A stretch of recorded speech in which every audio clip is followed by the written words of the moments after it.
Hello, my dear friends. Welcome back to English with Shamsar. I'm Shamsar talking to you. If you are a student preparing for banking exams, especially IBPS clerk, IBPS PO, or the very recent notification SBI clerk exam, I think this video is for you. I can promise you one thing. ఎవరైతే video చూస్తున్నారో ఈ వీడియోలో మనం నేర్చుకునే విషయాలు చాలా important విషయాలు, మీకు చాలా హెల్ప్ అవుతాయి. I actually would love to take the complete session in English, but I'm sure that for the sake of everybody's understanding, I will take the session in Telugu. అందరికీ అర్థం అవడానికి నేను ఈ క్లాస్ని తెలుగులో అందరికీ అర్థమయ్యేలాగా ఎక్స్ప్లెయిన్ చేస్తాను. ఎస్పెషల్గా చెప్పాలంటే ఎస్బీఐ క్లర్క్ ఎగ్జామ్ రాయబోతున్న వాళ్ళకి ఒక ఇంపార్టెంట్ విషయం. ప్లే స్టోర్లోకి వెళ్ళండి, ఇంగ్లీష్ విత్ శ్యామ్సర్ అనే మన యాప్ని ఇన్స్టాల్ చేసుకోండి. అక్కడ మీకు మాస్టర్ స్ట్రోక్ అనే ఒక బ్యూటిఫుల్ కోర్స్ కనిపిస్తుంది. That course is exclusively for bank exams. So ఇంగ్లీష్కు సంబంధించి from basics to advanced level complete English content అంతా మీరు ఆ కోర్సులో చూడొచ్చు. చాలా వీడియోస్ ఉంటాయి, ఓల్డ్ కంటెంట్ ఉంటుంది, ఇప్పుడు మనం రీసెంట్గా డిజైన్ చేస్తున్న కొత్త కంటెంట్ కూడా ఉంటుంది. So Master Stroke course is going to really give you the right guidance as far as English is concerned. Prelims కే కాదు, మెయిన్స్ ఎగ్జామ్కి కూడా మాస్టర్ స్ట్రోక్ అనే కోర్స్ మీకు చాలా హెల్ప్ అవుతుంది. అస్సలు లేట్ చేయొద్దు. మీరు థంబ్నెయిల్లో చూశారు, ఎస్బీఐ క్లర్క్ ఎగ్జామ్కి సంబంధించి కొన్ని ఇంపార్టెంట్ ప్రాక్టీస్ క్వశ్చన్స్ ఈ వీడియోలో మనం డిస్కస్ చేద్దాం. SBI clerk 25 very important practice questions. Okay, ఈ వీడియోలో మనం ఎన్ని వీలుంటే అన్ని క్వశ్చన్స్ డిస్కస్ చేద్దాం. ఓకేనా? ఇక లేట్ చేయకుండా స్టార్ట్ చేద్దామా? SBI clerk most important practice questions. Find the correct statement among the 4 options. అంటే ప్రతి క్వశ్చన్లో మనకు ఒక 4 సెంటెన్సెస్ ఉంటాయి. ఆ 4 సెంటెన్సెస్లో కరెక్ట్ సెంటెన్స్ ఒక్కటే ఉంటుంది. అంటే రిమైనింగ్ 3 సెంటెన్సెస్ రాంగ్. మరి ఆ ఒక్క కరెక్ట్ సెంటెన్స్ ఏంటో ఫైండ్ అవుట్ చేద్దామా? My friends and future bankers, my request is, నేను ఇప్పుడు క్వశ్చన్ నెంబర్ 1 మీకు చూపిస్తాను. ఒక 30 సెకండ్స్ లేదా 60 సెకండ్స్ వీడియో పాజ్ చేసుకుని ఆ 4 సెంటెన్సెస్లో కరెక్ట్ సెంటెన్స్ ఏంటో ఐడెంటిఫై చేయండి. తర్వాత నా వీడియో మళ్ళీ ప్లే చేసి చూడండి. Then you will understand whether your answer is right or wrong. You take it like an exam. ఇది ఒక ఎగ్జామ్ లాగే రాయండి. I hope I'm clear. Start చేద్దాం. Question number 1 is on the screen. Please pause the video and identify which is the right statement among the 4 given sentences. Okay, my dear friends, I hope you tried your answer. మీరు మీ answer try చేశారు అనుకుంటున్నాను. మరి చూద్దామా? Question number 1. Maritime transport is a backbone of global trade as more than 80% of goods are transported in sea. మీకు maritime అనేది చాలా ముఖ్యమైనది. ఎందుకంటే ఒక గ్లోబల్ ట్రేడ్, ప్రపంచవ్యాప్తంగా బిజినెస్ అవ్వాలంటే దానికి బ్యాక్ బోన్ ఎవరంటే మ్యారీటైమ్ ట్రేడ్. ఎందుకంటే మ్యారీటైమ్ ట్రేడ్ ఎందుకు అంత ఇంపార్టెంట్ అంటే ప్రపంచంలోనే 80% కంటే ఎక్కువ శాతం గూడ్స్ అన్నీ కూడా సీ ద్వారానే ట్రాన్స్పోర్ట్ చేస్తూ ఉంటారు. I think I'm clear, meaning wise clear. But do you want to know the error in the sentence, my dear friends? Yes, what is the error in the sentence? మీరు ఎప్పుడు కూడా ఒక విషయాన్ని అర్థం చేసుకోవాలమ్మా. అదేంటంటే నన్న ఇక్కడ చూడండి, వాడు ఏమన్నాడు? ట్రాన్స్పోర్టెడ్ ఇన్ సీ అన్నాడు. మై డియర్ ఫ్రెండ్స్, అక్కడ మనం ట్రాన్స్పోర్టెడ్ ఇన్ సీ అనకూడదు. మరి ఏమనాలంటే ట్రాన్స్పోర్టెడ్ బై సీ అనాలి.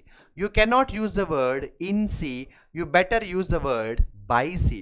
ప్రిపోజిషన్స్లో మనం దీని గురించి ఇన్ డీటెయిల్డ్గా ఎక్స్ప్లెయిన్ చేయడం అనేది జరుగుతుంది. ఓకేనా? అంటే ఇక్కడ ఆప్షన్ నెంబర్ 1 ఎందుకు రాంగ్ అంటే ఇక్కడ preposition error. Transported in sea కాదు, transported by sea. Option number 2.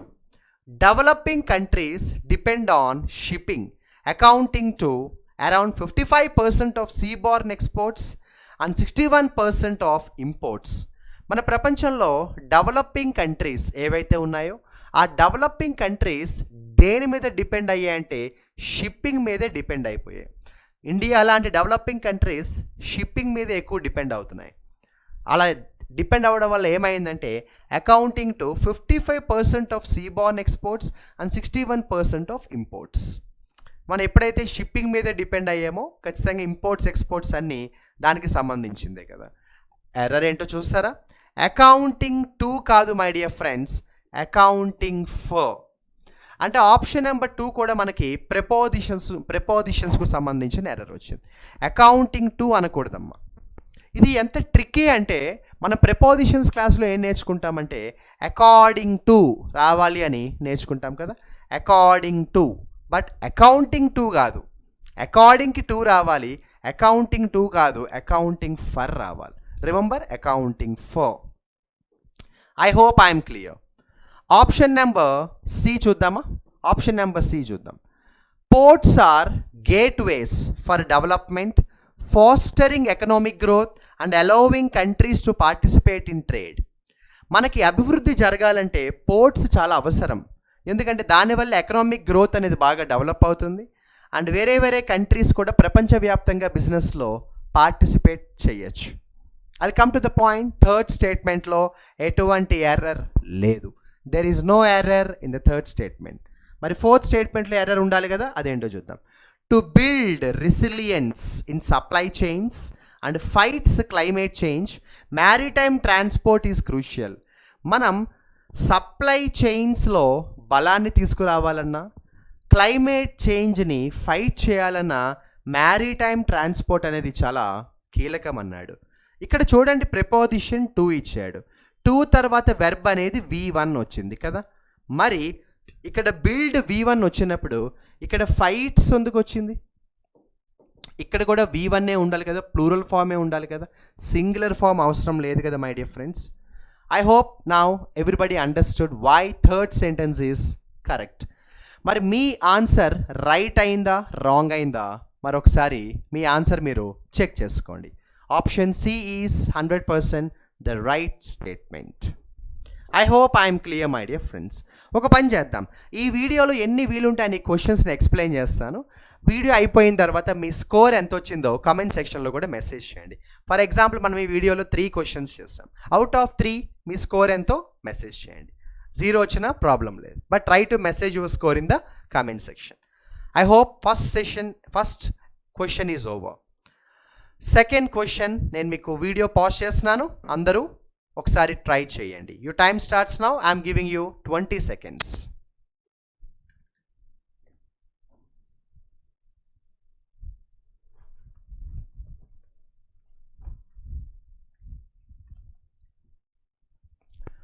Okay my dear friends, అందరూ కూడా ఆన్సర్ ట్రై చేశారని అనుకుంటున్నాను. ఒకసారి మనం క్వశ్చన్ నెంబర్ 1 చూద్దాం. While deep sea shipping has set course to reduce its own carbon emissions, around 3% of global greenhouse gases, climate change already takes its toll for ports and maritime choke points, putting global supply chains at risk. Sir నాకేం అర్థం అవ్వలేదు sir అని అనిపిస్తుంది కొంతమంది students. If you don't read English newspaper regularly, you will have the same problem even in the tomorrow's exam. మీరు రెగ్యులర్గా news paper reading చేయకపోతే ఇదే ప్రాబ్లం. సెంటెన్స్ చదివినా అర్థం కాదన్న ఫీలింగ్ వస్తుంది. ఎప్పుడైతే సెంటెన్స్ అర్థం కాదన్న ఫీలింగ్ ఉంటుందో ఎర్రర్ ఏంటో కనిపెట్టలేం మనం. సరే, while deep sea shipping has set course to reduce its own carbon emissions. మీకు షిప్పింగ్లో డీప్ సీ షిప్పింగ్ అని ఉంటుంది, అంటే చాలా భయంకరమైన మహాసముద్రాల మీద షిప్పింగ్ చేస్తారు బిజినెస్ కోసం. దానివల్ల పొల్యూషన్ చాలా ఉంటుంది, వాటర్లో పొల్యూషన్ చాలా ఉంటుంది. కాబట్టి ఆ డీప్ సీ షిప్పింగ్ చేసే వాళ్ళు కూడా ఒక పని చేయడం స్టార్ట్ చేశారు, ఏంటంటే కార్బన్ ఎమిషన్స్ని తగ్గించాలి అని అనుకున్నారు. Around 3% of global green house gases, అంటే ప్రపంచంలో వచ్చే పొల్యూషన్లో 3% దేనివల్ల వస్తుందంటే డీప్ సీ షిప్పింగ్ వల్ల వస్తుంది. అలా వాళ్ళు అందుకే ఏం చేశారంటే ఇంత సీరియస్ ప్రాబ్లం కాబట్టి డీప్ సీ షిప్పింగ్ అనేది పొల్యూషన్ తగ్గించాలని డిసైడ్ అయిపోయారు. ఓకే, సంతోషం, ఇక్కడ దాకా బాగుంది. Climate change already takes its toll, కానీ వీళ్ళు ఈ డెసిషన్ తీసుకున్నారు, సంతోషమే, but it's too late. Already climate change భయంకరంగా మారిపోయింది. మీ అందరికీ టేక్స్ ఇట్ టోల్ అంటే తెలుసా? Already climate change you know what we call, తన అంటే నష్టం జరిగింది అనుకోండి, టేక్స్ ద టోల్ అంటాం కదా. సో ఆల్రెడీ క్లైమేట్ చేంజ్ పాడైపోయింది already. For ports and maritime choke points. పోర్ట్స్లో క్లైమేట్ చేంజ్ పాడైపోయింది, మ్యారీటైమ్ చోక్ పాయింట్స్లో కూడా క్లైమేట్ చాలా భయంకరంగా తయారైంది. దానివల్ల గ్లోబల్ సప్లై చైన్ ఒక రిస్క్లో పడింది అన్నాడు. ఏం లేదురా, I put it very easily for you. ప్రపంచవ్యాప్తంగా డీప్ సీ షిప్పింగ్ జరగడం వల్ల వాతావరణం ఎంత భయంకరంగా మారిందో, దానివల్ల బిజినెస్ ఎంత భయంకరంగా ఎఫెక్ట్ అయిందో చెప్తున్నాడు. Straight to the point. ఇక్కడ ప్రెపోజిషన్ ఫర్ కాదు, preposition on.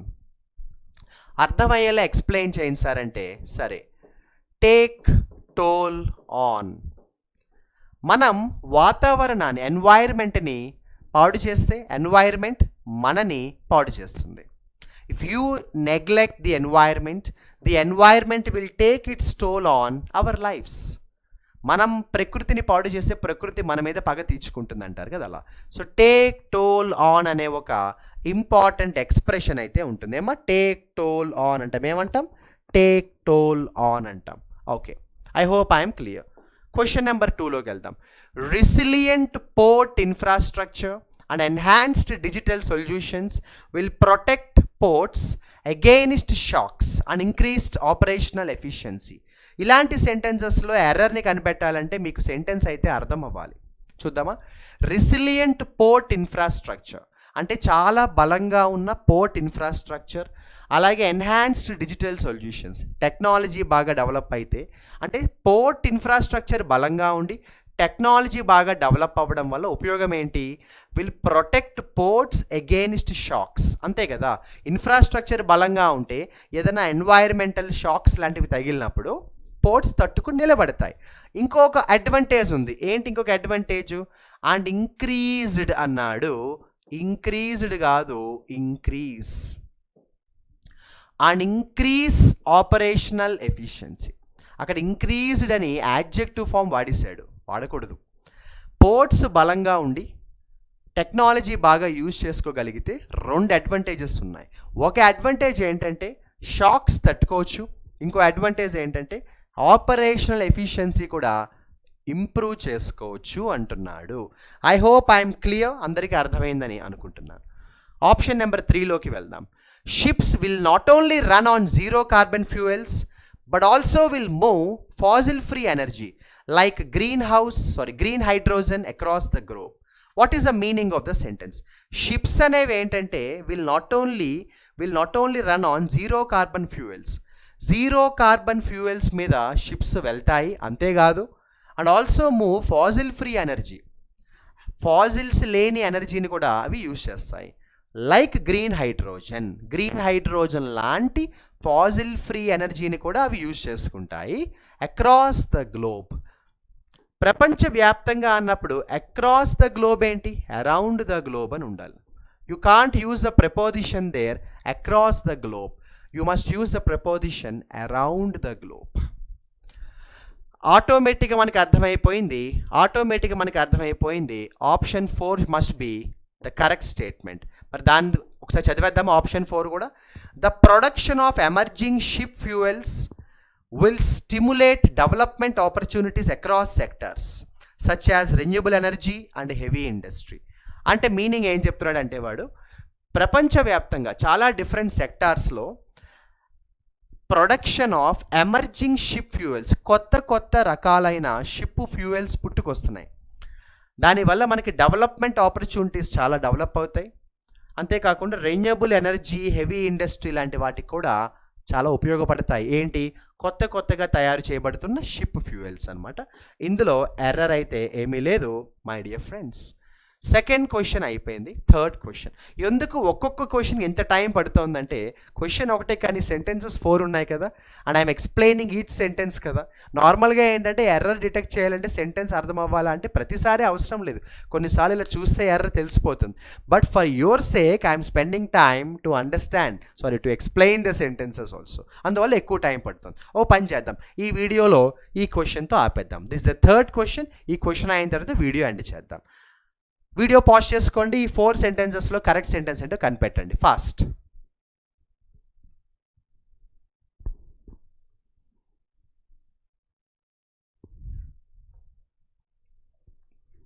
Okay my dear friends, option number 1 చూద్దాం మనం. Maritime transport has a significant climate mitigation potential, as it accounts for around 3% of global greenhouse gases. ఇందాక question కూడా ఏదో ఒకటి maritime shipping గురించి వచ్చింది, right? So maritime shipping transport వల్ల ఏమవుతుందంటే, మ్యారీటైమ్లో ఎక్కువ ట్రాన్స్పోర్ట్ చేయడం వల్ల సిగ్నిఫికెంట్ క్లైమేట్ మిటిగేషన్ పొటెన్షియల్ జరుగుతుందంట. అంటే క్లైమేట్ మిటిగేషన్ పొటెన్షియల్, మిటిగేషన్ అంటే తగ్గించడం లేదా పాడు చేయడం. సో క్లైమేట్ని చాలా వరకు పాడు చేస్తుందంట మ్యారీటైమ్ షిప్పింగ్ అనేది. ఎందుకంట, as it accounts for around 3% of global green house gases. ఇదే సెంటెన్స్ అంత ముందు కూడా వచ్చిండు ఇలాంటిదే. ప్రపంచంలో వచ్చే గ్రీన్ హౌస్ గ్యాసెస్లో 3% ఎక్కడి నుంచి వస్తున్నాయంటే మ్యారీటైమ్ ట్రాన్స్పోర్ట్ వల్ల వస్తున్నాయి. క్లియర్గా సెంటెన్స్ అర్థమైంది, ఎర్రర్ కూడా ఏమీ లేదు. ఓకే, కాబట్టి అక్కడే మనకు తెలిసిపోయింది ఫస్ట్ సెంటెన్స్లో ఎర్రర్ లేదంటే ఆటోమేటిక్గా ఈ మూడిట్లో ఎర్రర్ అయితే ఉంటుంది. మరి సెకండ్ సెంటెన్స్లో ఎర్రర్ ఏంటో చూసేద్దామా? Right. But shipping is considered as, అస్సలు టైం వేస్ట్ చేయను, ఎందుకంటే ఎర్రర్ దొరికేసినప్పుడు why should be waste time. Consider తర్వాత ఎప్పుడు యాజ్ వాడకూడదు, మనం ప్రిపోజిషన్స్లో నేర్చుకుంటాం. కన్సిడర్ తర్వాత as cannot be used. But అయినా కూడా ఎర్రర్ అయితే చెప్పేశాను, అయినా కూడా ఈ సెంటెన్స్ మీకోసం ఎక్స్ప్లెయిన్ చేస్తాను. But shipping is considered harder to abate sector because ocean going ships navigate over long distances and have limited options to electrify. So ఎవరెన్ని కబుర్లు చెప్పినా మ్యారిటైమ్ షిప్పింగ్ అయితే ఆపలేము, ఎందుకంటే అది లేకపోతే అసలు గ్లోబల్ బిజినెస్ అవ్వదు. Okay, right. థర్డ్ సెంటెన్స్లో ఎర్రర్ ఉంది, ఏంటో చూద్దామా? Hydrogen based fuels such as green ammonia and methanol is the main candidates. ఇక్కడే ఎర్ర దొరికేసింది. ఈజ్ ద మెయిన్ క్యాండిడేట్సా? క్యాండిడేట్స్ ఏమో ప్లూరల్, ఈజ్ ఏమో సింగులర్. ఇప్పుడు మనం ఈజ్ని ఆర్గా మారుద్దామా, క్యాండిడేట్స్ని క్యాండిడేట్గా మారుద్దామా అంటే అది సబ్జెక్ట్ బట్టి డిసైడ్ అవ్వాలి. What is the subject in the sentence? Hydrogen based fuels. మరి ఫ్యూయల్స్ ఈజ్ ప్లూరల్ కాబట్టి ఈజ్ ఎందుకు వస్తుంది? ఆర్ రావాలి. I hope I'm clear. Question number 4 చూద్దాం. The World Bank assists client countries, especially LDC and SIDS, to develop global policy which can reduce the sector's carbon footprint in an equitable and inclusive way.